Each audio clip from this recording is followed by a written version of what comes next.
Good evening, everybody. How's everyone doing? How's everyone's evening? Hope you're all good. Hope you can hear me okay. Let us know whether or not you can or can't. And I've actually remembered to unmute myself, which would be a first. Thanks for joining us. And yeah, let's see what we're going to be covering tonight. Well, I'm kind of hoping this is a relatively short one. Not because there's not a lot to talk about, but we're in this sort of a stage at the moment where the market's continuing doing what we were discussed last week. So we're just going to have a look back over that. We're going to cover some news. We're going to obviously have a look at the Sam Bankman-Fried trial, last week of it, and then also the verdict. And then I want to go over a couple of things. I want to, again, have a look at Bitcoin. Let's have a look at some of the things that we talked about last week, whether or not they're still valid. Let's have a look at some other cases in where we may be going from a price point of view. We'll then talk about some questions that have come up, and I'll try and answer those. And then we'll just dive into some of the other altcoins. So if there is anything that you want me to cover when we get to sort of having a look at the price charts instead of just my portfolio, then do feel free to drop it in the chat, and we will go from there. But without any further ado, let's just dive straight in. Okay, so as we can see with Bitcoin, whilst this last 7 days has kind of been a bit more rangy, I'm going to use that term incredibly loosely, as we're talking about somewhere from about 35,500 down to about 34,500. So only around about $1,000 worth of ranging, but it has been ranging within that. Now, I mean, I know we talk about sort of the TA of it a bit later on, but I just can't help myself just on this chart here. But what I do seem to be sort of seeing, I appreciate it's kind of small and you can't quite see it all yet, but there's definitely something here right now. And, for those of you, that's a pattern that you should be very familiar with, particularly in this group, particularly with one coin, one token, one project that you've been looking at. It's actually on this chart here, and that's down below in Casper. And we've seen this pattern play out. I mean, this one goes much further back on Casper, but I can't be bothered to zoom it out. But you get the point that, there we go. That's a bit better. You get the point there that similar patterns to what we're seeing on Bitcoin have actually already taken out and played out. So is the future up for Bitcoin? So we're certainly going to have a look at that. We're going to have a look, as the title says, how high can we realistically go before we have a pullback? And what does this actually mean? In terms of, are we in a bull cycle, or is this just a brief nod north and a precursor to what may be coming in the next 18 months? We'll cover that as well. In terms of the rest of the altcoins out there, they've all moved very well over the last 7 days. Some have moved better than others, but generally everything is in the green. And because of that, we're going to have a look at Bitcoin dominance and just see where that sits with things. But you can see from the Ethereum chart in the center bottom here, that's that's up $400 over the last 2 weeks now. So a decent move up. And then Casper, it had that slow start when everything else was pumping hard last week. Casper was still sort of consolidating, but it started to climb up now. So it's already one of the questions I'm going to cover later in terms of where can we go to. Well, I'm going to have a look at where we can go to and also where we may fall back to, because these moves up, as nice as they are to look at, what we really want to see is a healthy pullback to an area of interest, which we can then consolidate off and build across. And if we keep on doing that over the next 18 months, and those Casper wallets, those Casper portfolios are going to be very tasty indeed. But let's just dive into the news. And I'm going to start with old Sam Bankman-Fried's trial. Now, unless you've been sleeping under a rock and not been in the Discord group for the last 7 days, you know that the trial has actually ended. Spoiler alert, he has been found guilty on all 7 charges. It took the jury 5.5 weeks to listen to this, but only 3.5 hours for them to come up with a unanimous decision. And so what's that mean for Sam? Well, we're going to cover it in a bit more detail later, but he won't be sentenced until March 2024. So he's got a bit of time to think about what he does. He obviously is protesting to his innocence still. His solicitors are saying that they're going to fight it continuously. But let's just have a look at some of the sort of sound bites that came out from him actually testifying. And for me, the biggest thing, we'll go through this article in a moment, is that he effectively shouldered zero blame. As he understood it, it was the likes of Gary Wang who created and allowed for the coding that existed between FTX and Alameda Research. He then tried to throw his ex-girlfriend Caroline Ellison under the bus by saying it was her poor risk management that actually caused the downfall of FTX. And so whilst he wasn't complicit, that's what he is claiming. And if anything, he was just naive. He was, stupid. I think that's probably a good term for it. But these were mistakes, big mistakes, he admitted, but mistakes nonetheless. Nothing was done maliciously or with any criminal intent. Obviously, the jury found a different view on that one. But yeah, so he took to the stand to testify in his ongoing trial, denying any wrongdoing, as we've mentioned, and acknowledging big mistakes, which we also covered. His official testimony started on the 27th. So if you remember, it actually started a week last Thursday. But he was still on the stand on Tuesday, which is why, or Monday when I went live last week, which is why I didn't cover it. So some of this stuff you may have already come across anyhow. But Sam struggled to answer questions raised by the government's attorney, whereas he appeared much better prepared the following day when facing the jury. So what that meant was when his defense attorneys basically said they wanted him to take the stand, the judge dismissed the jury because he wanted to understand exactly what they were going to talk about. The prosecution had an opportunity to question him, and he was a bubbling wreck. But then the next day, when the jury was brought back in, he was effectively answered a lot of the same questions again. He performed better, in inverted commas. I'm not saying the answers he gave were any good, but he at least managed to get his words out. So just going over some of the highlight points. He denied directing his inner circle, so the likes of Gary Wang and Mr. Singh, his first name I forget at the moment, and Caroline Ellison, to make multi-million-dollar political donations back in 2021. Now, back in the court case, it was claimed that effectively Sam Bankman-Fried's brother had a blank checkbook, which he was just writing them out willy-nilly. But he claims that was not true. He also claims that FTX terms of use covered transactions between Alameda and the crypto exchange.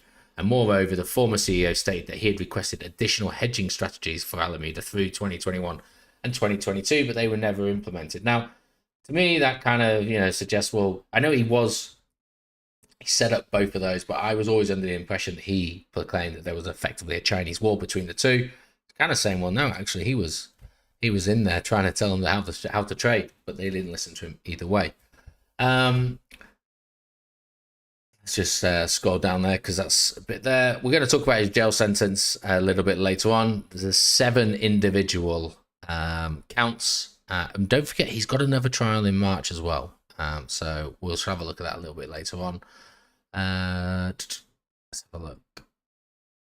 Then there's anything to there. I'm sort of started, like how I did on the previous ones. I wrote like a big long list of things, but then because we got the verdict so quickly, kind of took the sail out of it a little bit. I'll tell you what, I'm just going to post this one on here. I think we'll save the time of running through this kind of stuff. It is fair to say he did not come out covered in glory. I think most commentators said that it was generally a poor decision.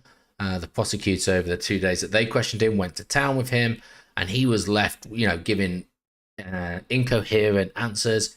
He was hurried up by the judge an awful amount of times because he just was never answering the questions, and both the judge and the prosecutors were chastising him to actually just get to the point, and he just couldn't really do it. I think he fared better in the last day with his defense attorneys, but damage was already done by then. So I'll post this through, and I'll post a couple of other ones, and I'll post my final notes, which kind of cover the 4 weeks that I covered within the trial, and you can just cherry pick the bits there.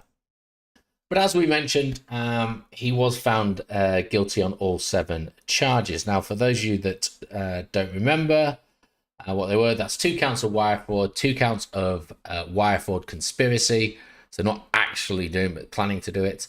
1 count of securities fraud, 1 count of commodities fraud conspiracy, so planning to do it rather than carrying out, and 1 count of conspiracy for money laundering. So they're the 7 counts. There was an 8th. I can't remember what it was, but it was effectively dropped. I think this was about political donations, because when he was extradited from the Bahamas, that wasn't one in the original extradition papers. So he needs to go through the Bahamas courts first on that one, and then they can go back and hit him for it. So it kind of talks about here at the moment, press conference outside. Well, I don't know where I got it from, but as I mentioned, The trial adjourned at like 3 o'clock in the afternoon. The juries went to have a look, and by 7:30, they were back in the court. They unanimously found him guilty on all 7 counts. And then we get those sort of, because again, remember, there was no computers or cell phones or anything like that. Cell phones, am I American? No, I'm not. Mobiles in the court. So we all had to kind of wait to see what the outcome was. But the US District Attorney, Damian Williams, called his crimes a multi-billion-dollar scheme designed to make him the king of crypto and one of the biggest financial frauds in American history. And while Sam Bankman-Fried protesting his innocence still, we respect the jury's decision. We're very disappointed with the result. Sam Bankman-Fried maintains his innocence and will continue to vigorously fight the charges against him. I assume he will have an opportunity to appeal, but on what grounds they would look for the appeal, I'm not necessarily sure. There's a couple of other things pinging the blame on. We've covered that. No problem.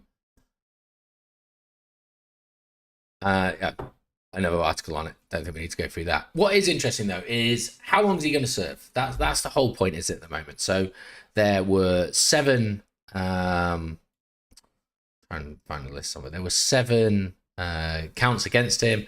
Each of them effectively have different varying lengths. Now, the ones where it is like wire fraud and I think it's in this list somewhere. Sorry, let me just find it all. Here we go.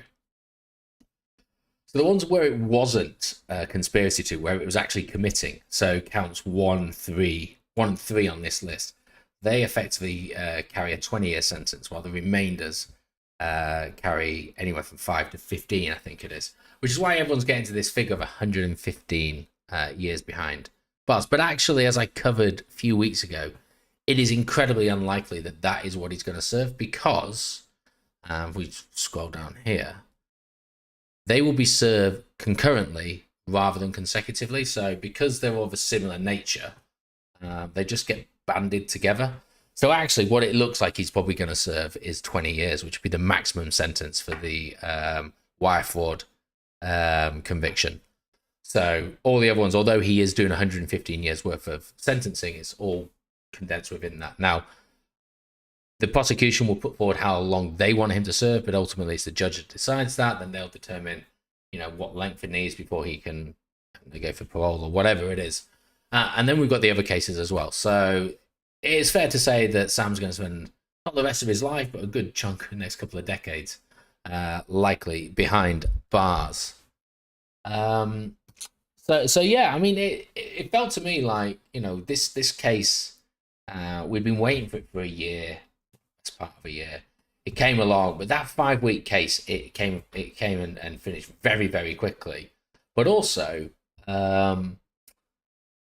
sort of the jury sort of assessing it. It just happened so quickly as well that I kind of feel like this ended, almost at an absolute just breakpoint stop. And not that people have forgotten about it, but because we didn't have that long deliberation where the commentary could kind of like get into it, and you get that sort of Twitter frenzy of everyone speculating what's going to happen, before people even knew that the trial had been convened and the jury were going away to deliberate. The jury had already come back out and found him guilty. So that's a good thing, don't get me wrong. But it just, for me, it just felt like this had a real hard edge to the ending, and the markets and what they've done has kind of taken up a lot of the airtime since then.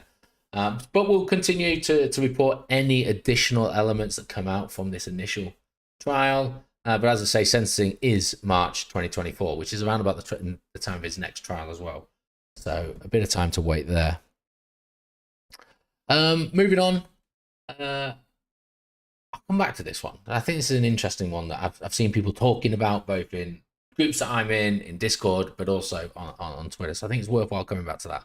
One of the ones is interesting is Ethereum. I touched on it that, only a couple of weeks ago it was down at 1,500. We're now pushing that $2,000 mark. And the question is whether or not we can break through that. Once we break through that, where's the ceiling before we get to, some really big numbers like $3,000? And, the one thing you've got to remember with alt seasons is, and we are kind of in a mini alt season. We'll show you why in a moment. But a lot of people use Ethereum to then to send cryptos, to use that as a transaction payment for, layer 2s and all of the other DeFi projects that are out there. And so actually, there is a real demand for Ethereum, and that is starting to show itself. Certainly, when you go in and have a look at sort of the blockchain activity and where that is. And recently, now I know the tokenomics of Ethereum leads to it now being deflationary, but that is all very dependent on network activity. And there have been portions in this year, even in the last few months, in which it hasn't been deflationary, it's actually been inflationary. But the last couple of weeks, it has really taken a deflationary turn because so many people are using it. It means that more is getting bought, more's being used as fees, more's then being burnt, and the burn rate is actually higher than what the emissions rate is at the moment. And we'll have a look at that. But a lot of people are now saying because of that, because of the drive that we're going, should we break this $2,000 ceiling? And I think there's another kind of local high at around about 2,100. Getting up to 3,000 is not off the table. Now, for me, I'm not sure we necessarily got the time to get there because I don't think it will be a straight line up to that. It's still even from where we're at the moment, an almost 50% rise. But you never know. I was going to get the chart, but this kind of shows it at the moment. And this is the area I'm talking about, 2,100. We've kind of had these little limits. But then, after that, because of the fall-offs that we had, suddenly 3,000 does actually creep up on you pretty quickly. So there is potential for that. And if I just take on to this chart here, so hopefully you can kind of all see it. So this is a 7-day time frame. I can change the time frame in a moment. But this chart effectively is emissions rate versus burn rate. And over the last 7 days, we kind of see it, it was slightly above the emissions or higher than the burn rate. But then we've started to see the price of Bitcoin stagnating and altcoins starting to take over. That mini alt season we're talking about. Suddenly the use and requirements of Ethereum's picked up, and actually we're starting to see that burn off. Now the supply change over the last 7 days, let me just refresh this just to make sure. There. It's around about, so 1,500 Ethereum have been burnt. So 16,400 have been issued, and just under 18,000 have been burnt over the last 7 days. Now we can kind of see year to date, again, it's in the minuses because we've had 850,000 Ethereum that have been issued, but we've actually had 940,000 that have actually been burnt. But I just want to show you, as I said, this is a recent-ish phenomenon for Ethereum, and it goes through swings and roundabouts. But we just start to pump up this time frame. Suddenly on the 30-day, actually, I've had nearly 20,000 in the plus of Ethereum. Again, okay, that's the 418 day, which will be from whenever. That's from when the merge happened and we switched over to proof of stake. Is there another one? Oh no, that's just it. Okay, so that's all it was. I thought there was going to be a year to date, but or a 1 year one, should I say? But anyway, good to see. And for those of us that are enjoying the benefits of an alt season, and I'm going to talk much bigger timescales a little bit later on. But that natural flow that we see, Bitcoin moves, then generally Ethereum, then the sort of the mid cap ones, if you will, and then at the end it's the dog shit ones that just 99 of them dump. One out of 100 actually makes it all the way, but that's where you make money from.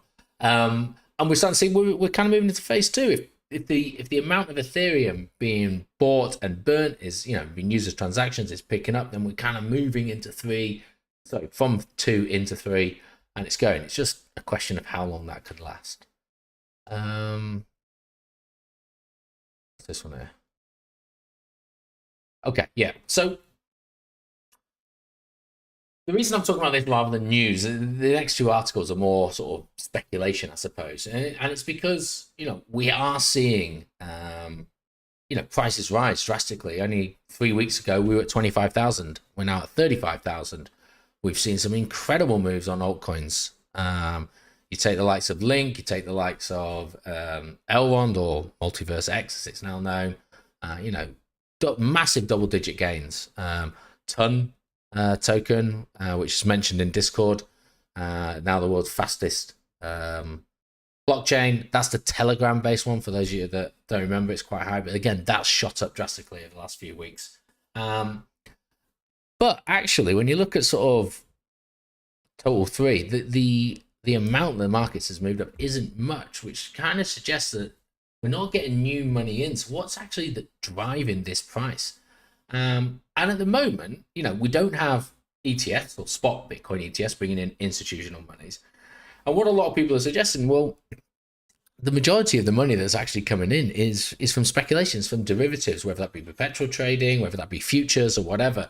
And that's actually what's driving the price. It doesn't necessarily bring money into the market, but that element of trading can move it up or down. That's what we talk about with market maker theory and everything else, which comes with its own pitfalls, because ultimately this isn't spot we're talking about. This isn't, hodlers buying it and moving it. This is people that are just speculating on the price on platforms such as BitMEX or Bybit or whatever you can get your hands on in the UK these days.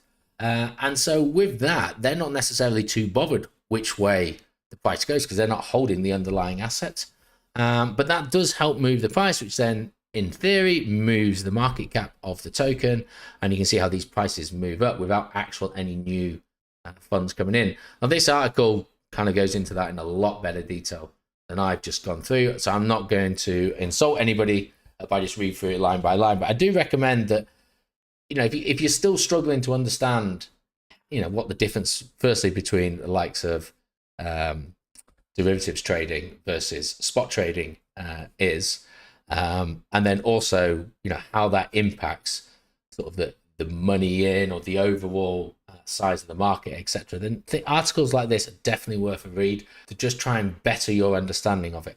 And for me, we're still not in a full bull season, so we should still be trying to soak up as much information as we can. We should be trying to just learn as much as we can, even if you have no intention of doing derivatives trading. Just having that understanding of what it necessarily means might be able to give you that clue and that sort of guidance into how you're going to interact with things going, a bit further down the line, when markets either are starting to boom and you're starting to think about profit taking, or, whenever it does happen, the markets turn and you try and get an understanding of where that is. But definitely worth having a look at there. And then if I just go back to that other article, because a lot of people, you go on X now, or Twitter, I'm gonna try to call it X, but you go on crypto X now, and it's hard to find a bearish sentiment. Well, it's hard to find a serious bearish sentiment, because we still have a few people that are talking about sub 20,000, but generally most people are just, it's bull time, and that one should worry us, because generally what the mass market think is the exact opposite of what is going to happen. But it's something that should at least make you think, right, well, if everyone's looking that way, I just want to look the other way. I want to just see what the other narrative could be. And a lot of the bullish narrative at the moment is effectively a foregone conclusion, because of, a couple of events that have happened over the last few weeks. There's a general foregone conclusion that the SEC will now approve a Bitcoin spot ETF. And so a lot of this hype, a lot of this enthusiasm with Bitcoin is on the understanding that an ETF is on its way. And I suppose we need to be ready for, well, what happens if actually it isn't? What happens if it is rejected? In the history of Bitcoin spot ETF applications, we are over 30, over 27, something like that. So, the odds aren't necessarily in our favor. Now, I know BlackRock, the 574 to 1 ETF champions are moving into this, but that doesn't guarantee that they're going to get it. And, we've got to face reality that if it isn't approved, what's that going to do to levels of optimism within the market? What's that going to do to the hype? And ultimately, then what's that going to do to the price? And so, if it isn't approved, I don't think you need for me to go through this article to suggest, well, in the short term, that will have a negative impact on the price. Now, we're not talking about them being delayed again here, because that still gives people the hope. I'm talking about a flat out, we get to a decision point and the SEC go, no, reject. 7 is spot ETFs suddenly get rejected. That is going to have a shock to the market. I think people will lose faith very quickly. That entire bullish narrative that we've been building up for the last few weeks, and could be months by the time they reject it, will erode. Now, it doesn't necessarily mean we're going to see prices crashing all the way back down to 20,000. But what we are going to see is that momentum. I talked about last week with momentum coming into the market. That positive momentum is going to disappear, even if it is for a short term. So we need to be ready for that, don't we? I mean, that's the whole point. Is we hope for the best, but we plan for the worst. Right now, max pain for us is negative shift in the market, because we're all looking at our portfolios at the moment. Hopefully, you guys are. I mean, let me know in the chat. You've seen some very green few weeks, if not an overall green portfolio across the board. It's nice to see, but rarely do things always continue in one direction. What this article goes in to say is that, whilst that would have a short-term effect, Bitcoin's 15-year history, I mean, we're coming close to the 15-year anniversary of the white paper being posted on the internet. I can't remember the exact day. I think it's the 9th. But anyway, very close to it. But in its 15-year history, it's got to where it's got to without any ETFs at the moment. So, spot ETFs don't define Bitcoin. They are just a useful narrative that should go with it. So if it doesn't happen, yes, we might see that short-term impact, but I don't see it, suddenly killing Bitcoin. I don't see suddenly a huge loss of interest in the long term and suddenly everything going to zero. Nor do I really see it driving it sub 20,000. Now, we've got to be realistic. It could go as low as 12,000. A lot of people talked about back in the day, 10,000, 3,000. It could actually go to zero. Unlikely, but it could. Right, let's just have a look. So this individual here, who's sort of been interviewed for the article, has kind of said that if we did get a rejection, they would be targeting somewhere below 20,000. They think that the cluster around about 20,000 is highly unlikely, but that's probably where the bottom is going to be. We can have a look at some levels a little bit later on, see whether or not that could be the case. If the ETF doesn't get approved, I'm just down on this one here, I would anticipate a significant letdown for the markets. And I think that's, we all should be prepared for that. If it gets rejected, there's going to be a deflation. I think people are going to feel let down, angry. Gary, he'll get some stick for that. There'll be, all the people that were, sort of questioning judges' decisions on things like the grayscale application, even, going back and having a look at some of these futures Bitcoin ETFs and I'm wondering how they got approved. But ultimately, it would be a letdown, as he said here. The spot Bitcoin ETF is often viewed as a hallmark of institutional acceptance and integration into mainstream financial systems. And that is true. What was interesting was I was chatting with another group of people who were just talking about, let's just say a spot Bitcoin ETF does get approved. That actually doesn't mean that suddenly we're going to get trillions and billions of dollars flowing into the altcoin. Actually, ETFs have their own defined rules in which they need to operate. And these financial institutions, they're going to have to abide by those rules. And, I don't know what those rules are going to be, but you can speculate they're pretty much going to be, you can invest in Bitcoin.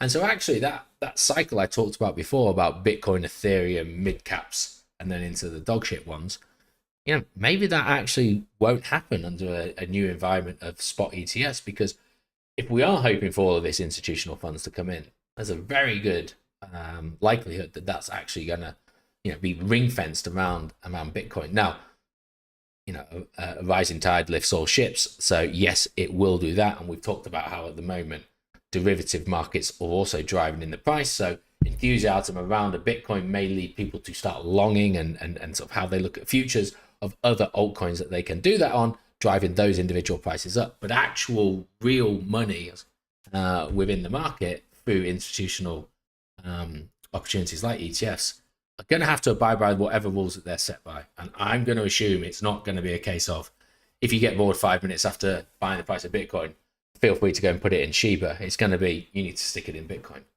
and keep it there. I talked about the fact that if it is rejected, we may see some legal turmoil, particularly with the grayscale side of things. I think we can certainly accept that. And I think it's those kind of things that are leading people to this optimism, because, we're now having some clearish guidance.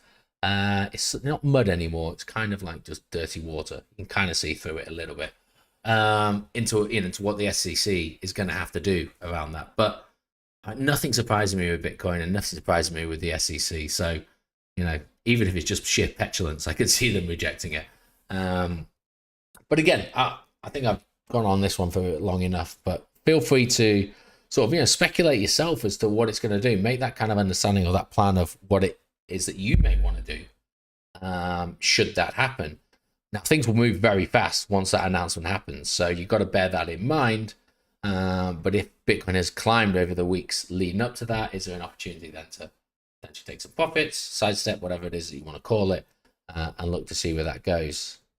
You just got to make that for yourself. But that's why we encourage you to just try and look at every side so you can be ready. There's nothing worse than something you completely didn't plan for happening, and you just standing there like a deer in the headlights watching it happen. Speaking of that, moving on to the next thing, FTX, we talked about it's amazing to believe that this time last year, on an Avenger call, it was actually the 8th of November, the Avenger call, was the collapse of FTX. Now, things actually happened on the 7th, which is a year ago today.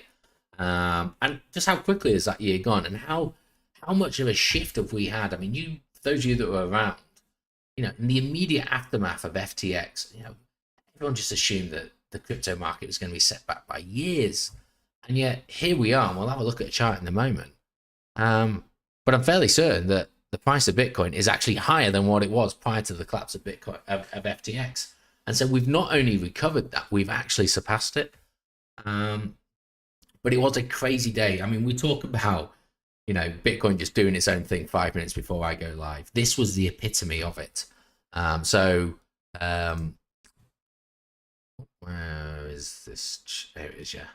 So this is what we're looking at down here. So, at the time we were at 21,000 and it happened on the 8th. It's on the weekly chart at the moment. But if we go to FTT and look, this was it.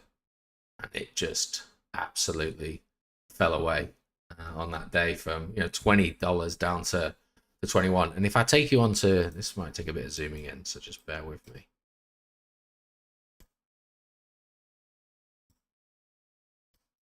If you have a look at it on the hourly chart, it was crazy. So on the 6th was FTX going, hey, yeah, don't you worry, guys. We'll buy everyone's FTT tokens. We're a sound investment. I think on the 7th or the 8th, Binance were like, nah, we'll call you bluff. We're dumping all of ours. And then that's what caused it. And this is 5 o'clock, 6 o'clock, 7 o'clock. So I went live at 8 o'clock, having just stood like a deer in a headlight, just watching this happen. And I just had to throw down the rundown. What can you talk about? Everything I had planned to talk about was out the window because no one's going to care. This is what we had to cover. And if it is, these two videos here were 2 hours long each of just going through the comical drama that was FTT, because some of the stuff that was coming out of the woodwork was unbelievable. But yeah, definitely an interesting few days. And I was just looking now, look at the price of Bitcoin. Just over $18,000, half what it is at the moment. God, what would give to be back there. But when we were there was nobody buying on that day at 18,000, and yet a year later you'd have doubled your money. Better than any other investment really at the time. But that's what I'm talking about, is when it's really fearful, you've got to have balls of steel, but that is the time to buy. And buying at the end of big green candles is generally a really, really poor decision. And you might get away with it 1 or 2 times. There's going to be plenty of times where you don't get away with it. So yeah, certainly want to think about. But these are still on the channel. Feel free to skim through them. If you're interested to see some of the stuff that was coming out, maybe if you weren't in the group or you weren't in the market this time last year, this is something that will be talked about for a very long time. This is, our generation, if you will. Mt. Gox, I think, is bigger than Mt. Gox personally. And Mt. Gox was massive because it was, it was a very limited market there. But the amount of airtime, the repercussions, and the eyes that have been on the FTX one, I think, is big. I think that's the one that will always be talked about going forward now. But pretty interesting, nonetheless. Let's just have a look. Anything in the chat before I move on to something else? Also looks very bottom wiki as a FOMO, we're missing out. Bye. Oh, that's going back onto that little wedge I was drawing. Well, we're going to have a look at the Bitcoin TA in a moment. Not everyone apparently is convinced by Bitcoin ETFs. Vanguard is saying they won't go for one.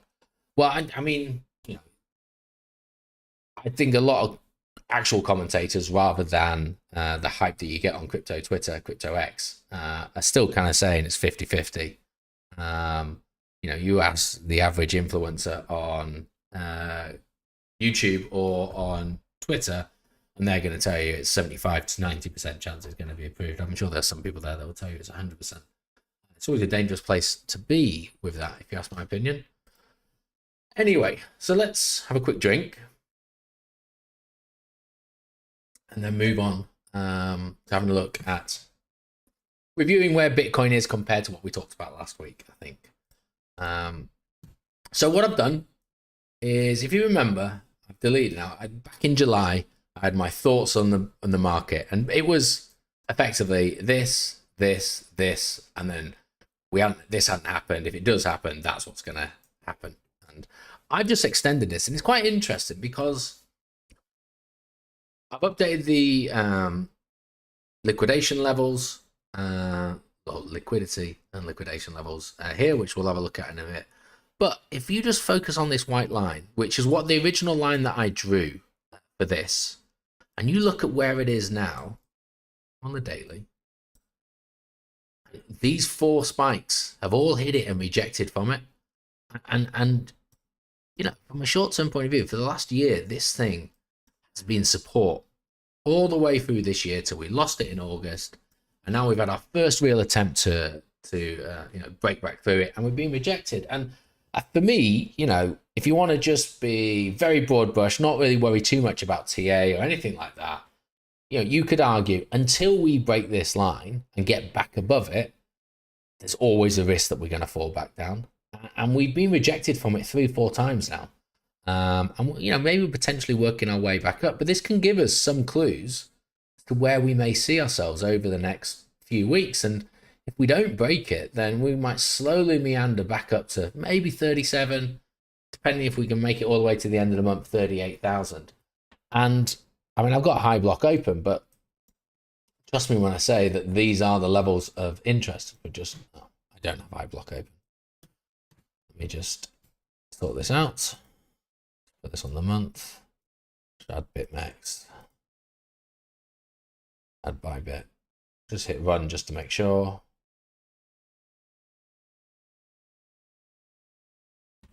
So what we're talking about here is this clump here is that 38 to 37 level. We've got this 33 to just under 33. Then we've got the 31, and then we've got this 28 level. And all I've done is I've just taken that data, and I just put it on here. So that's how that's reflected. And then for those that are interested, this EMA is just the 50 EMA. But you can see even from sort of looking at this, normally I will put some narrative on this, and I'll post a chart in the group as to sort of my views on where this needs to go. But we've had that really positive move up there, and now we're starting to slow down, and it doesn't necessarily mean that we're falling off. We're just resetting, hopefully, a lot of those indicators we talked about last week, and then it's just to depend on which way the narrative goes, which way the momentum wants to take us. But Özcan, you're right. These are quite wicky to the south. So there's definitely some buying pressure around about 34,000. Whenever we get there, these seem to be bought back up. But what is interesting is we don't like to spend too long away from the 50 EMA. We go back through its history. These large lumps generally pull back. These large moves pull back after periods of stagnation as well. This one took a little bit longer. It took a few months to get there. But you look at where it sits in and around that sort of 31,000 level. I just want you to remember that level for some other TA we're going to have a look at a little bit later on. And maybe that's where maybe that's where we look at an opportunity to find an area to consolidate, to retest some previous levels of price resistance, and then we can build from that moving forward. The one at 33 to 32, it's there, but it's relatively small. For me, we'll go on to the charts where we have the vector candles, and we can have a look at some trap liquidity and where those sit. But this one's the one I'm really looking at. And in that narrative, where they were talking about 25,000, I think really before that, we've got to get through this level. We start to lose these ones here, and this is going to look more and more appealing But you know, this is what all eyes on for me at the moment is this line here. A break and close above that, then you know we're gonna have to start talking about somewhere in the 40,000s. But until we break that, for me, we're just gonna keep on hitting it. And if we don't build up that momentum, we're gonna run out of momentum, and then it's gonna nosedive. We have to look to catch ourselves back there. If we just go to a cleaner chart, we can have a look at some of the moves now. Let's have a look at some, you know, other aspects of this. And again, you know, let's try and have a look at a trend line. I'm going to do this from body to body. But actually, where is it? It's this one here. I think it's on the weekly, this. It might be a little tidy if I did it on the daily, but you kind of get the principle of it. So down in the COVID lows, then what we had is in the bear market, following the lunar crash, we hit down here. Sorry, this was June, so this is Celsius, and 3 arrows and all of that lot. Came back down here. Then we had the summer valley. We lost it. We hit it again. Then FTX happened. Then we had that huge move up at the beginning of the year. We hit it. We rejected. Hit it. We rejected. And then finally we found that momentum. We came through. But we stumbled and we lost it again. And we stumbled and we lost it again. And again, we're hitting it now. And you know that line that I drew, although you know it was this one up there, there's actually you know we're at a confluence of potential resistance here. This one here, I mean, yes, okay, it doesn't always keep it, but we can see it's interacted with this. You know, the weekly chart here, there, it's interacted with this line for over 4 years now, and in the last 12 months, it's heavily interacted with it. So it's no surprise that that momentum we had 2 weeks ago is slowing down as it's trying to break through that here. And you know, I'm not saying it will run out. I'm saying it's just going to take some time to get through. And we've seen 2 weeks worth of it staggering around trying to get through it at the moment. So yeah, so that's another area for us to potentially have a look at. Let's just get rid of these. You know, I like to throw a fib on. So we'll do a couple of fibs, I think. We'll do one. We kind of got to take it to where we are at the moment. You know, that's kind of the best I can do. I mean, we could, tell you what, we'll do this one to start off with. Right from the top of the bull market to right to the bottom of the market, throw ourselves out.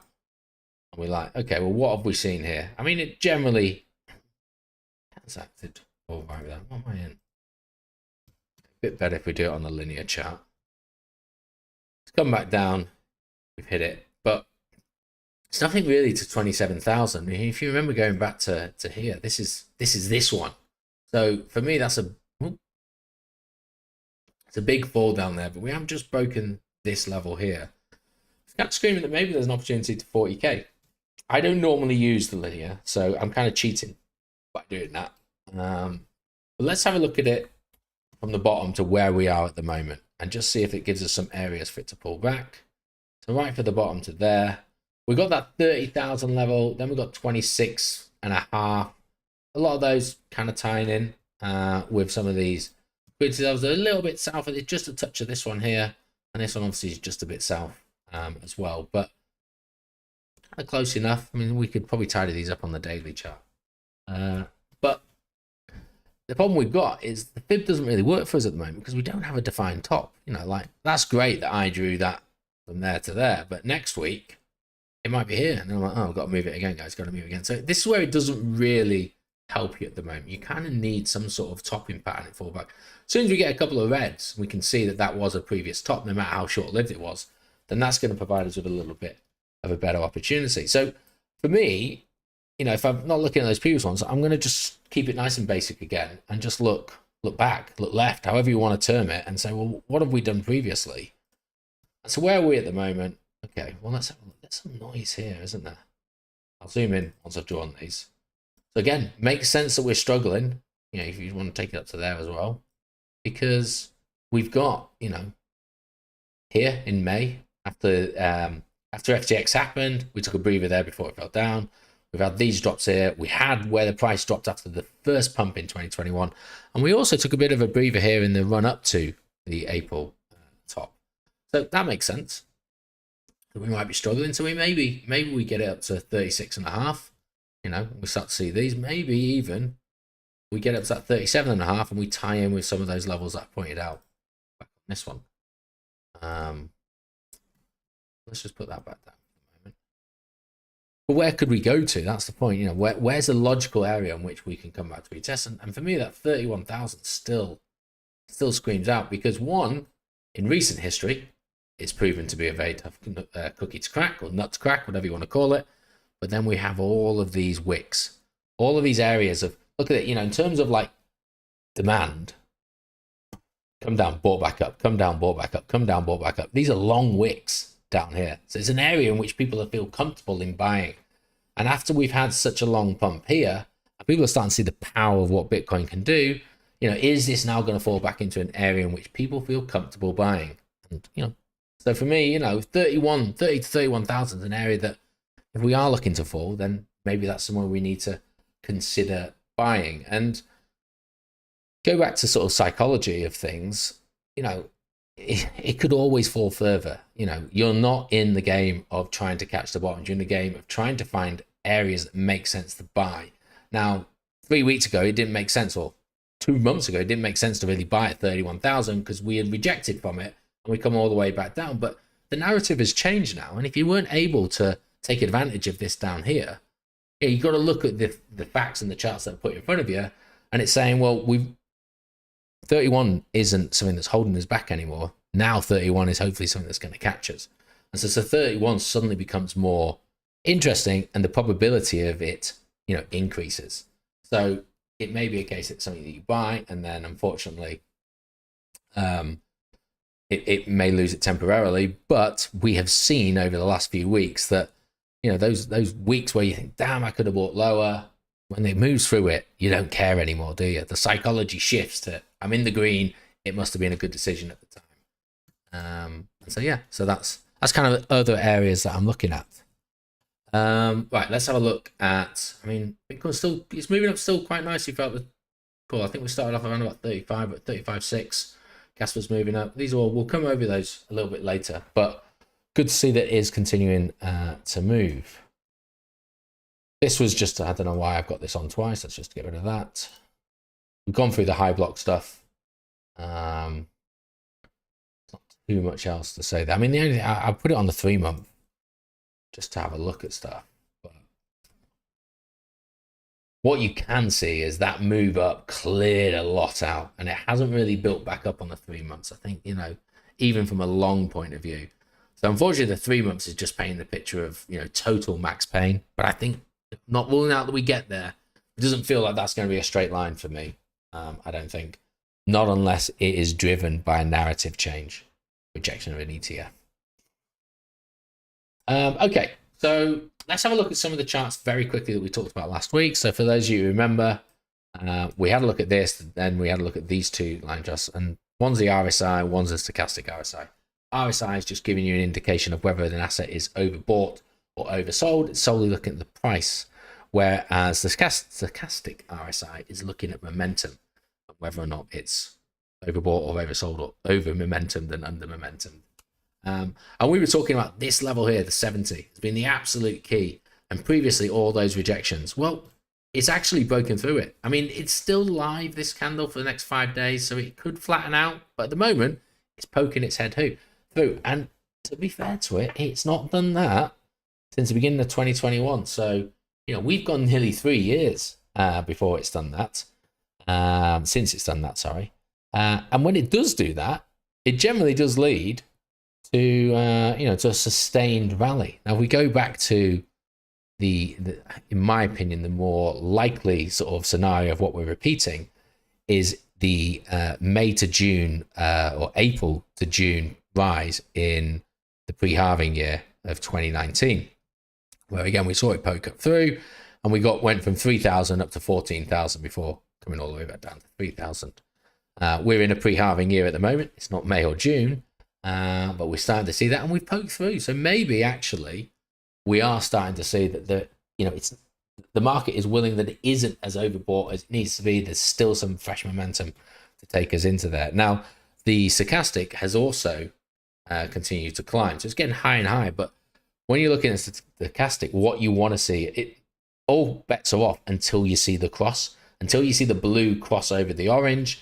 Then there's still positive momentum within there. Now, weekly candles, you know, it takes 7 days to print one, so it can take a couple of weeks before you actually start to see where that is moving. But, we are in an area which it's likely that it's going to run out of momentum. As I said last week, just because you're overbought and oversold, just because you're high in momentum or low in momentum, doesn't necessarily dictate that the price is going to move the opposite way to that. You can have it just rest and recuperate and maintain the price whilst everything else resets. So you just got to bear that one in mind.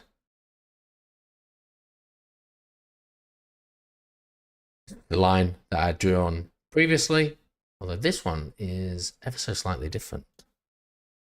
I drew on there, so the previous one I drew was this one. Now we're going for this one. I suppose it just goes to show you how crazy it is that you can interpret stuff. But again, I've drawn that sort of 30 to 31,000 as an area. These are just a bit more zoomed in. Hopefully that's exactly the same. Not sure what I was trying to do there. So it's another indicator down there. And it looks very similar to the RSI. It looks very similar to the stochastic. And it should. Because it's actually an amalgamation of both of them. It actually has another one on it as well, which is the money flow index. So it kind of just takes all three of that data, puts it together. Now, I've already talked about RSI, I've talked about statistics, and now I've thrown out money flow index. All these crazy ones here. And I haven't talked about them since the last bull run when we did some trading where you decided to use these things from sort of swing trading point of view. Money flow index is effectively an RSI. It covers whether or not something is overbought or oversold. It uses price, exactly like the RSI does, but it also uses volume. And that's the difference, is this has volume entered into it as well. But it's kind of painting exactly the same picture. Now, these levels are different. The RSI was 70 and 30. This is 80 and 40. I'm not deliberately moving the goalposts. These are just the settings that I had from years gone by. But I just want to show you, very similar to what we were talking about last week. We're again, this candle's still live, so this could move anyway. So we'll just go on the previous candle that has printed. It's right at an plexus point. I don't know, an important point. And we look at other ones. And we have a look at see what the market has done. Now, this is just what a money flow index is, but we don't need to go through that. I think my explanation was good enough. 10 seconds that it took. So here's one I did earlier, and I drew it all out for you. And we can kind of see where it's gone. So every time it's been rejected at this point, it's caused a fairly decent correction.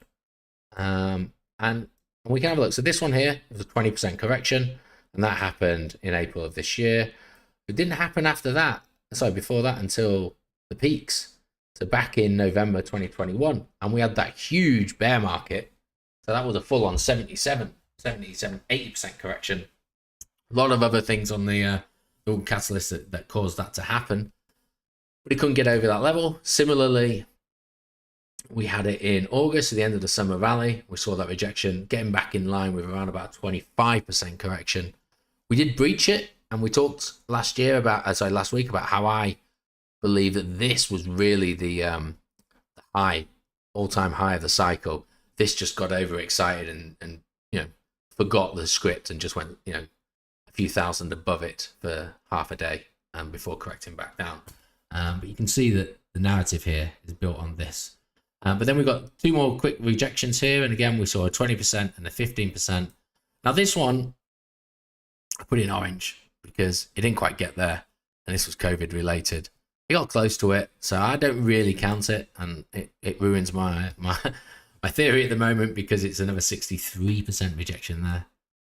But going back to what we saw, what I mentioned in the previous slide or previous chart, this rally, this pre-halving year rally, saw it climb above it, and here we go. And you see it lags. This gets up here first, but then price still continue to move. It just gives an indication, and when this crosses back down, you kind of know the top's back in, and then the price is going to move. So, just because this breach is over doesn't mean that it doesn't stop. We might see it, and then we see the breakdown happen a couple of weeks later. And then we go to sort of back into the 2017 cycle. Similar, 27%. We had two down here back in 2015. So 40% and a 25%. And so what the point I'm trying to get at is if we are rejected, like what I said last week, if we are rejected on this level here, if we're confirmed overbought, if the volume is starting to stagnate, if the momentum starts to run out and we do finally get rejected, it's likely we'll see some form of correction. And on average, if you don't take these two into account, we're looking at around about 21% correction. Now, it's difficult for me to know where that's going to be starting from, but let's just assume it's from this price at the moment. You know, maybe looking at around about 29,000 as a correction. Now, the biggest we saw was 27, take it down to 26.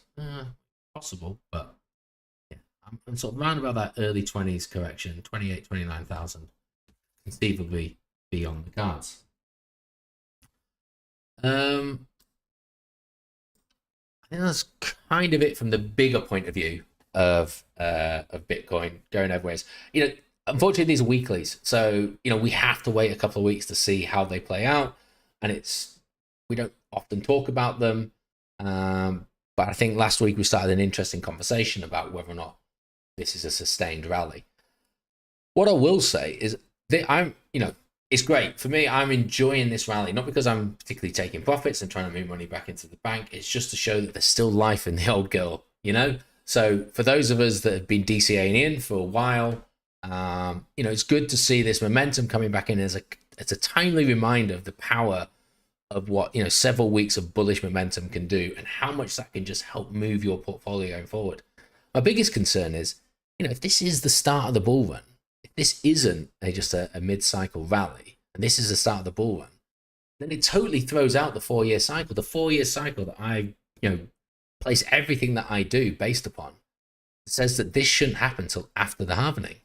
So it happening 6-7 months before the halvening is worrying, because it means 4-year cycle doesn't work, which then means when do I know that, or when do I get an indication of when the cycle tops in? Because we're all working on the 4-year cycle of round about November, December in 2025, and that suddenly could be thrown out. And from a long-term plan point of view, that means you have to reassess things. So as good as this has been, I do believe it's like the 2019 mid-cycle rally. And we're just sort of getting a flavor for this. I think there will be something which will drive the price down for a correction. It doesn't have to be from 14,000 to 3,000 type of correction, but some sort of correction, and then we'll start working our way into the halvening, and off we go. And for all of the movement that we've seen today, $1,000 worth or so, still not really moved that much in the last 2 weeks. So, are we getting towards that top? And we'll have to wait and see. And unfortunately, these indicators on the weekly are going to mean that we're probably going to actually end up reviewing this end of November and just seeing if I was talking out my ass or actually I was clairvoyant and this was happening.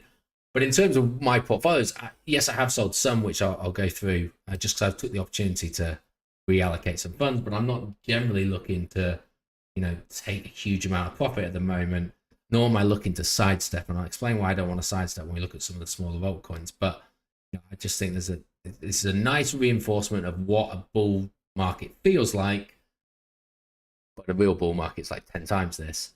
But if it gets back, I've still got some dry powder in which I will feel a lot more comfortable buying in at levels. And a lot of the altcoins that I bought are still at fantastic levels to buy, even though they've had a 3 or 4 week run. But yeah, if it does pull back, it gives me a great opportunity, a bit of confidence. So yeah, that's what I want to get into. That's what I want to purchase. Okay, we'll get on to some other tokens in a minute, but we'll just have a look at a couple of the questions that were asked of me. So Alex has put, can we cover a zero chart and fundamental, please? What I've done, Alex, is I've added it to the list of research tokens. So Mina Protocol was the one that came out last Friday. I think I'm going to do Dynex this Friday. It's kind of jumped the queue, but I know people are moving into it. I know absolutely nothing about this token. I don't own any. So I think I'll do that one. That's what will come out this Friday. And then we'll have a see next week if people are happy for A0. But it's on the list now, Alex, so I will cover that as and when. This, by the way, is pinned in Discord in the Avengers section. So you can just click on these. You can either watch the full video or you can just go to, some of them have shorter dedicated videos. As a matter of fact, Mina, Well, and OXO have short videos. I don't know why I've not updated that, but I will after this call. So Luke's put, when price exceeds top resistance and looking at new all-time highs, i.e. CAS at the moment, can you make any deductions? I think you mean deductions. So when we stall, pull back, take profit, sidestep, fraction, get more tokens, and if so, how? Is it fibs or anything else? Apologies has been asked before. Well, Luke, I kind of just covered that on these. So last year when we were, 2 years ago, back in the bull run, when we were trading these, swing trading these, we were using these momentum indicators to give us an idea because a lot of them had breached new all-time highs. And you're right, it is difficult. Now you can throw a fib out there, but where do you do it from? It's in an all-time high zone. Now there are extension tools. So look, if I draw this fib, just ignore it. But you see these here are extended levels. Now to get those, all you do is you just right click, go into settings, style. You see how I've selected some and not others, and then I've created some. I mean, that's all you do. You can just change all of these. There's ways in which you can reverse and invert the prices and all that kind of stuff. So, I cover it in a tutorial on TradingView, so check it out. But that could give you some idea, but kind of clutching at straws a little bit in terms of where that's going, because you actually, you don't really know. So let's give it. I mean, let's see.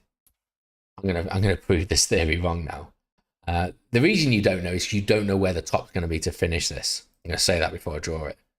And let's just blow that up there. Get this more central. I'll do this with CAS in a moment. But assuming we didn't know the rest, see, look,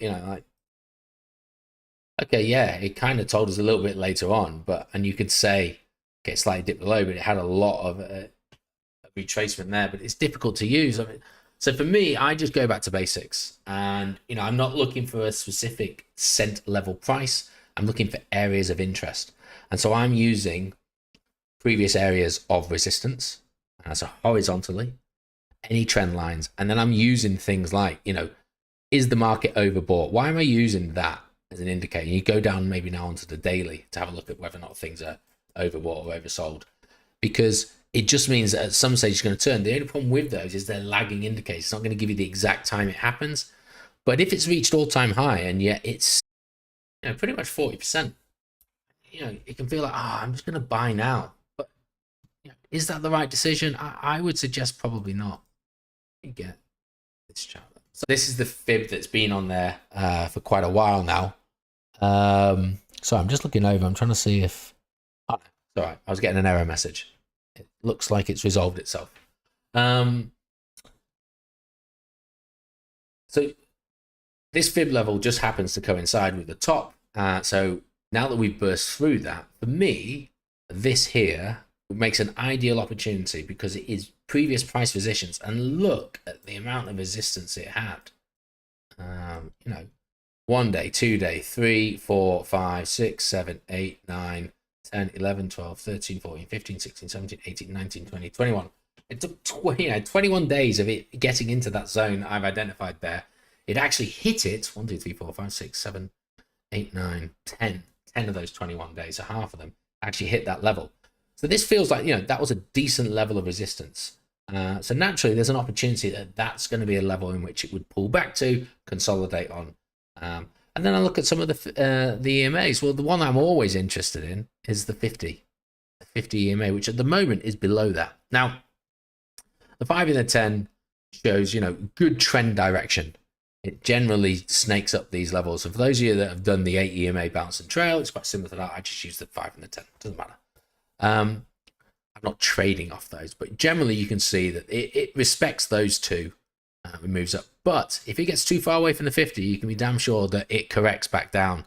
And generally, when it starts to correct, it can't hit the brakes. It has to go through. And so it's the bottom of the cloud that I'm kind of looking at. And by the time this gets up, we could be talking another week and a half before this actually makes it up to this level, depending on how strong these climbs are. And then it could be a slow saunter down, but at the end of the day, it will correct back to the 50.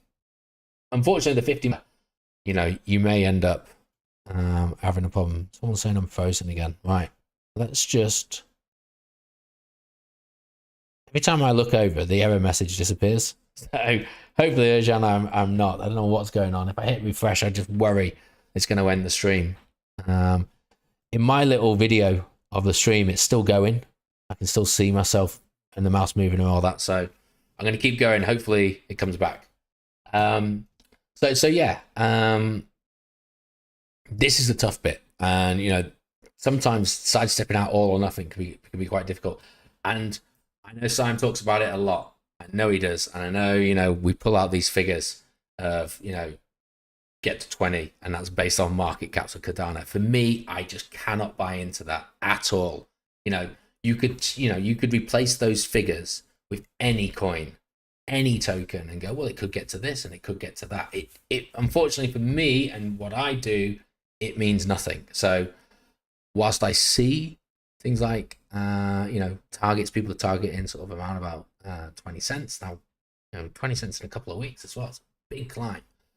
No, I would start to take in some fundamental sides of this. I'd be honest with you. I've lived through it when we did Time and Wonderland and all the others. If RT is looking for 20 cents, I'm getting out at 17, 18, because that mass exodus, when it happens, is going to kill the price. So if that is the level that you're looking at, you would be foolish to wait for that level. If you truly think that everyone's getting out at 20 cents, you don't want to be the last person to be trying to offload that, because the market's going to have moved. And so, you know, especially with the size of some people's wallets in the group. So you need to bear that in mind. Trying to go back to the question to make sure I've answered it. In terms of sidestepping, I mean, so let's just have a chat about this. So let's go on to the weekly.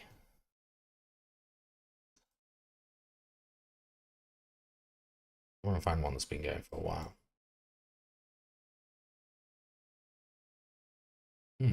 Okay, near's a good enough example, I suppose. Like,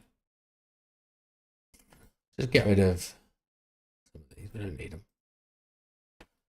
Here's my issue with sidestepping at the moment.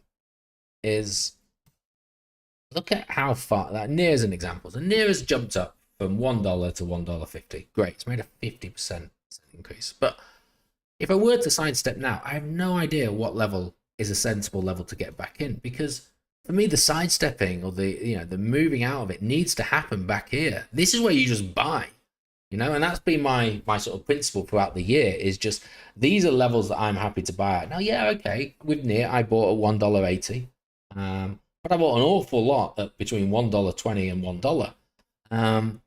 And you know, that for me is it. I just don't see the risk reward of sidestepping now to get out at say $1.50. And then have to get back in at $1.40, because if I miss that, because I have a life, I have to then get back in at $1.70. What was the point in it? So for me, you want to sidestep after big moves up, and you know I've done the take profit. You know, you've seen them take profit charts. If I just click the near one, why didn't that show up? Profit level. So you got, look, you know, these are posted in the channel as well, but the near, you know, for me, I'm waiting. Look at the size of that move. This is not on a logarithmic. This is a linear chart now. So that's the fall we've had. Look, as good as that move's been over the last few days, it's nothing, is it? You know, for me to then decide to sidestep. I got that. Now, I have the benefit here of like, it's not an all-time high, it's a near all-time low, unlike Kaz. So I have some hindsight of where levels are.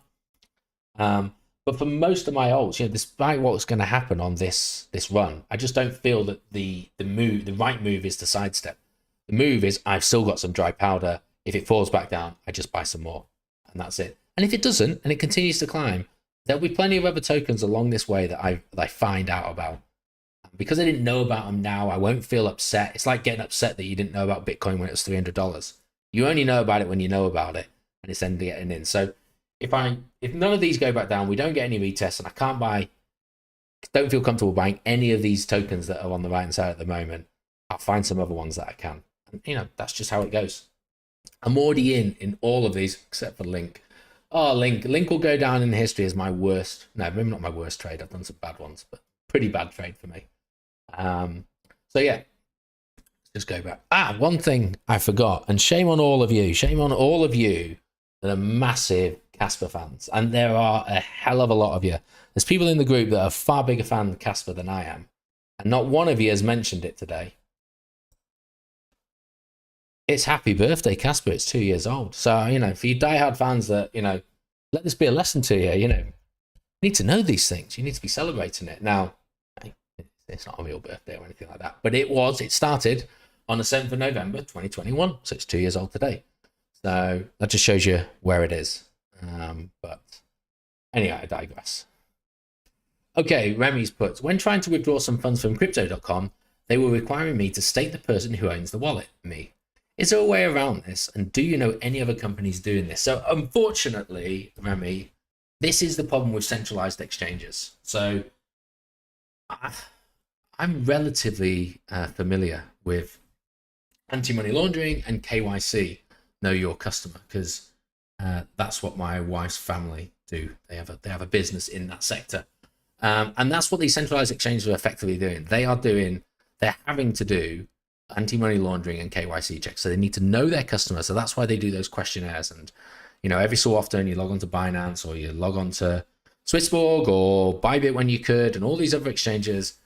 And they'll ask you, you know, like, what's your level of experience in trading? You know, how much have you invested? What's your address? Can you send me a picture with it? And, you know, all that kind of stuff. It's all about KYC. And crypto.com is no different. Now, I can't guarantee what each of the questions are going to be, but this is just them satisfying their requirements for KYC. So they want to know. You can argue, well, why do you need to know who owns the wallet I'm sending it to? Well, they're going to be looking at it from a fraud point of view of, are you confident that you're sending this to the right address? Now, I assure you, I've sent stuff to the wrong address. And when I first started, you know, I got frauded, you know, believing in stuff and sending it and all that kind of, you know, crap. So yeah, it may feel annoying because you are the owner of that wallet. But let's just look at it this way. Just imagine that you weren't the owner for that wallet. You were sending it to someone. It just gave you that opportunity to think for a second. You realize it was a bad move. Then you'd probably be grateful for it. There isn't really a way around it unless you just use DEXs.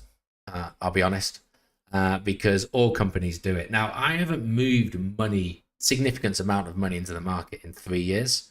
I have taken profits and I've moved a little bit back just to test the waters, especially in the UK with the banking system that we have here, how much they hate crypto. So I'm fairly set with my on and off ramps. I have direct debits that basically go to an exchange every month, and I've never been rejected from them. It's not a large amount, but you know, I buy Bitcoin every month, so they're used to that. But I do expect at some stage when I try and either move a large amount in or try and take a large amount out, I'll probably have to end up doing some more KYC, some more anti-money laundering checks, and it's just that's unfortunately the part we're in. I don't like decentralized exchanges, so I kind of look at this as it's a necessary evil. I utilize centralized exchanges. Now, I don't keep anything on centralized exchanges. I move it, which again would frustrate me if they asked me every time where it's going. But I don't use crypto.com anymore. I used to have a crypto.com card and I liked it back when the rewards were good, but they've pretty much obliterated those now. So I don't know from personal experience as to how bad crypto.com is, and how often they're going to ask you those questions. But other companies do it, other exchanges do it. You're never going to get around it. Kraken, for all its faults of being a centralized exchange, I think I've only ever done that process once, and I've used Kraken now for 7 years, 7 years. So maybe that's the one. I don't know if it's AD is the name or just it's come up as AD. But thoughts on Ethereum BTC pair? We're about to breach a 3-day trend line. Time to flip ETH bags over to BTC. Not on the call. Let's have a look, shall we? What have I done with these? Why are these two open? Close that. Tell you what, I'm just going to close a few because I always get a bit confused with where I am. So just bear with me a second.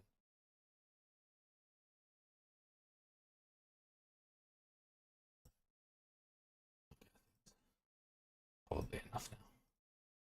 Addicted to it. Can't stop. There we go. Okay. So here we go. ETH BTC. So 3-day chart, you said. Let's just zoom in so you guys can all see it. Right, so this is what I think you mean. I think you're not on the call to confirm it, so we'll never know, but I think you mean it breached that. And it did. A few weeks or so ago, it breached that. So basically what that means is the value of Ethereum against BTC is falling. Okay.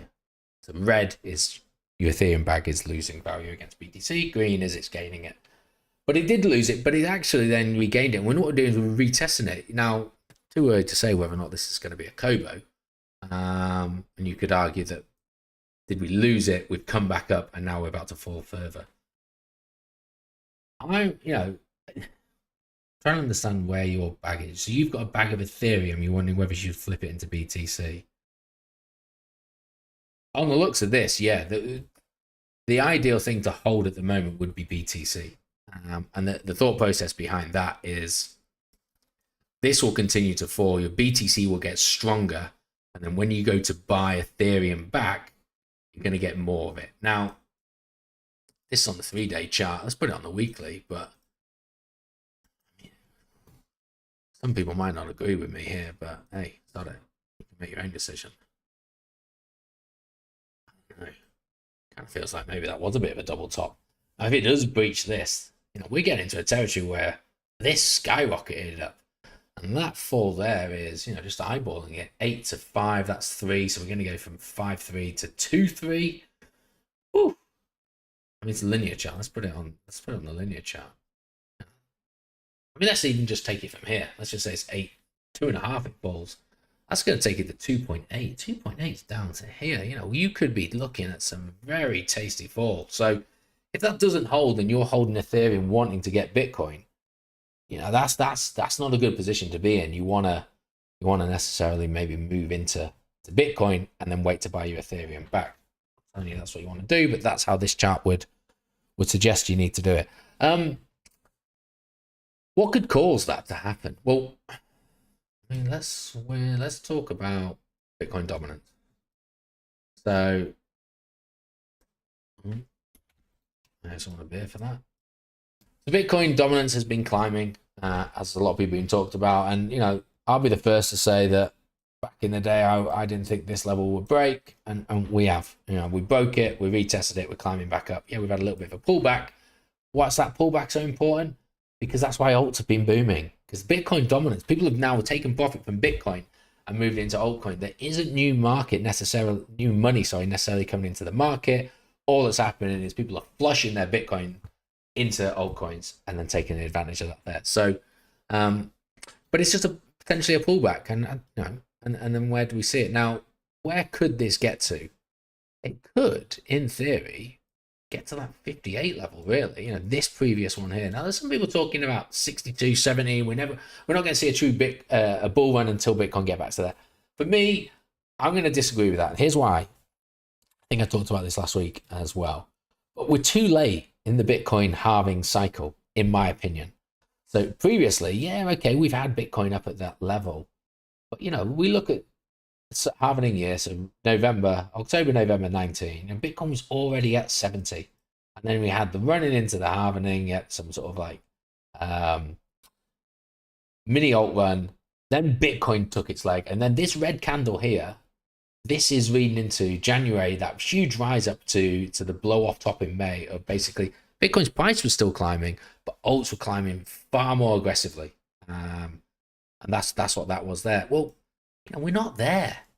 We're at a similar level in time-wise prior to the halving as we would have been up here. So we've got 6 months. 6 months to go from 52% to 70%. That's going to take that kind of level of movement, which is extreme. Now, what could cause it? I think even the confirmation of a spot ETF, although trust me, that will spike. Bitcoin will move fast. I don't see it moving like that. If it did, your alts are gonna. That's not a good time to be holding on to your alt bags from a Bitcoin value. But yeah, that. So I can maybe see us working up, with the narrative of the ETF getting up. Trust me, that 6% move from there to here, That's a huge amount. That 6% move is as similar as moving from here to where we are at the moment. So yeah, it's a lot in terms of, you know, sort of value in the market, whether that be in altcoins or that. So that's sort of the target I think we could get to. Now, there's no reason why it doesn't turn around before that. So, you know, we've also got to bear that one in mind. But yeah, that's kind of where I'm looking at from a Bitcoin dominance point of view. I don't know if anyone else has any thoughts on that. One thing that I will say, if we just get out of this, I was watching someone's channel, and they use total 2 over Bitcoin, which basically is the Bitcoin dominance chart. It's another way of looking at it, because this is total 2, so that's Ethereum and all altcoins versus Bitcoin. And that looks very similar to ETH, BTC, if you think. But if I just throw this on, I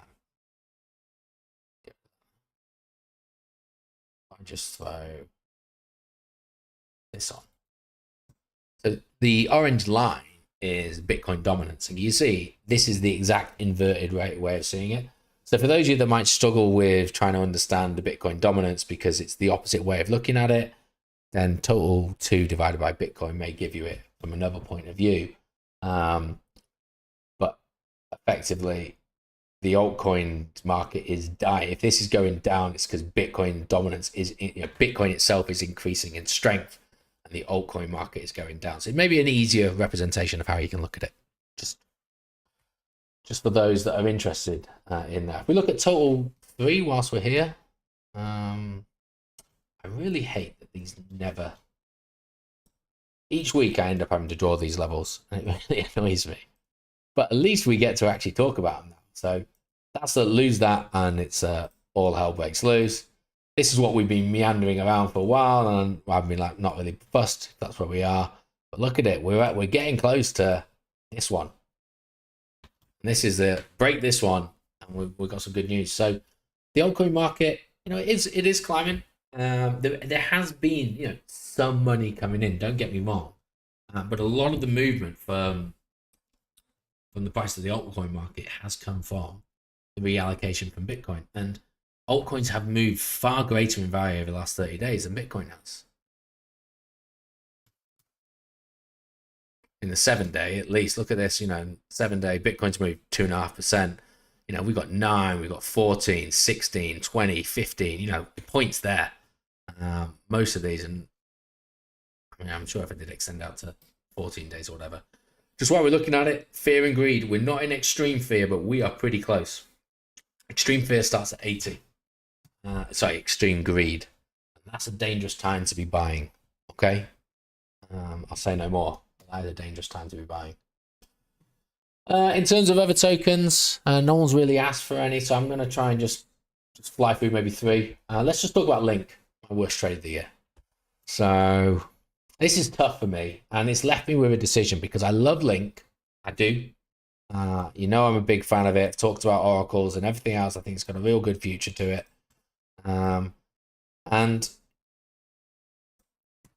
for a year and a bit, it was playing in this, and I thought I was a genius. So it got up to 20. I think I sold at 824. It went a little bit higher than that. Sold, came back down. I bought a little at 6. And then did I buy it all? I think I did. Sorry, I think I got it all in. But then I put a predetermined sell in at like 830 or something like that. I didn't think it was going to go up much higher. And it shot off, and I just wasn't there. I was on holiday. I wasn't paying attention to anything, and off it went. And you know, I'm now at a position where it's nearly 3x what I should have been at, and it's difficult for me to find the rationale to get back in. So I haven't. Now this looks completely overextended, and I would expect a pullback, but the pullback's probably only in a beta around about 860. So maybe I can get back in at break even, and we just have to chalk that one off. But yeah, that was a difficult one in terms of, you know, you think you know what's happening, and then the market just goes the other way. But I'm not jumping in now. You know, like, it is what it is. I do think this is a mini alt rally. I think there will be an opportunity for me to buy back over the next few months. but I just need to reevaluate. And it may be a case that actually I put that allocation in Bitcoin and I flip it when the narrative shifts, and I buy my link allocation out of that portion of Bitcoin at a later date. But you can't win them all, and I certainly didn't win that one. I mean, I thought I'd done really well with 2 little good moves there, but that just shows you. So Metaverse B, so Metaverse X, sorry. So this is one that I've dropped. I'd been buying. I think my average buy was around about 35, and then Sunday night it had a massive spike and it went all the way up to about 50 odd. I think I got out at around about 43 to 44, something like that. But I was happy because for months, I didn't even realize it had been rebranded. That's how little attention I've been paying. And I think I was just married to how well it had done in the previous cycle. And that's not a reason for me. I'm going to have a very few amount of altcoins. So it's not a reason for me to hold on to a token.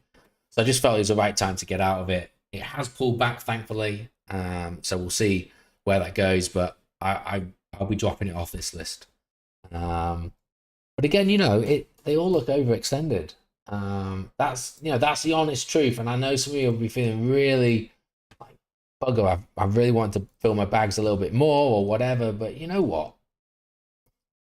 When you look at some of these are huge overextensions, and there's trapped liquidity. We're miles away from the 50 EMA. It's on Multiverse X, and it just feels natural that this is going to pull back. Now, you can argue that we got to 65, it's saying here. I don't think I ever saw it get that high. But anyway, it doesn't matter. It's now back down at 43, so it's already had that 50% retracement, maybe more. But it doesn't matter which ones you look at. Look at Matic, it's 50 EMAs at 60. We were currently up at around about 75. So, although what I would say with this one is it's had that pullback and it's come back. So it broke the, wait a second, 200 EMA. It's come back, kissed off it, and it's had a fairly decent candle from that one. But I just feel the whole market is overextended. I do feel that a pullback is due. I feel the pullback will come on Bitcoin, and then will also be felt across the vast majority of the altcoin markets.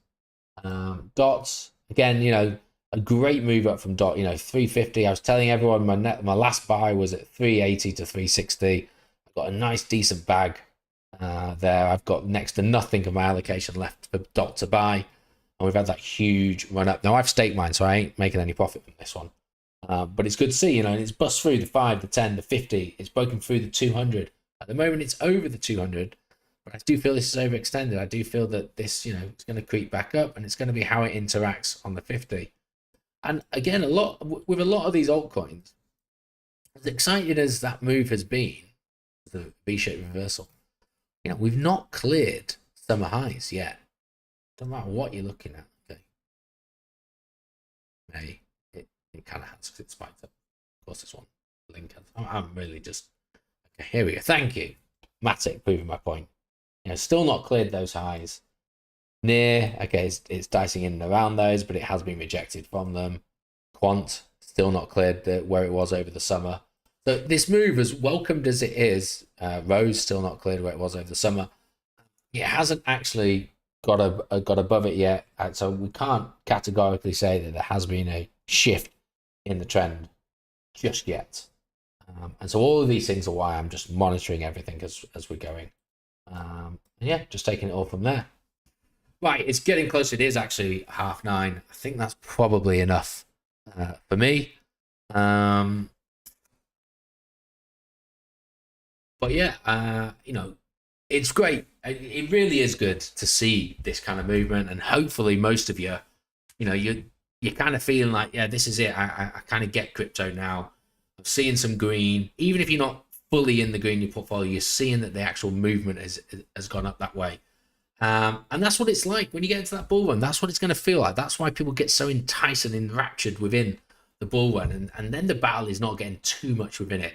So I'm not getting too excited at the moment. I think, there's a narrative behind this just being a blow off, a bit of release of steam, which, we get these little valleys, and we'll see some form of correction.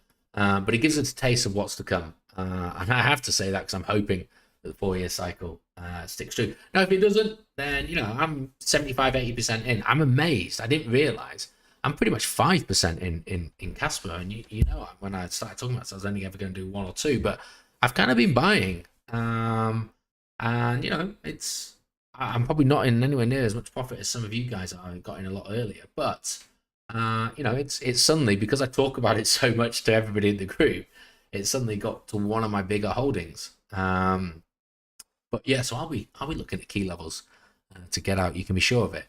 But yeah, that's it for me. As I said, Dynex will be the research token. I'll do that in the next couple of days. I'll get out for you all on Friday. This will be out probably first thing tomorrow for those that are watching it back. So you'll already be watching it. Don't know why I talked about that then.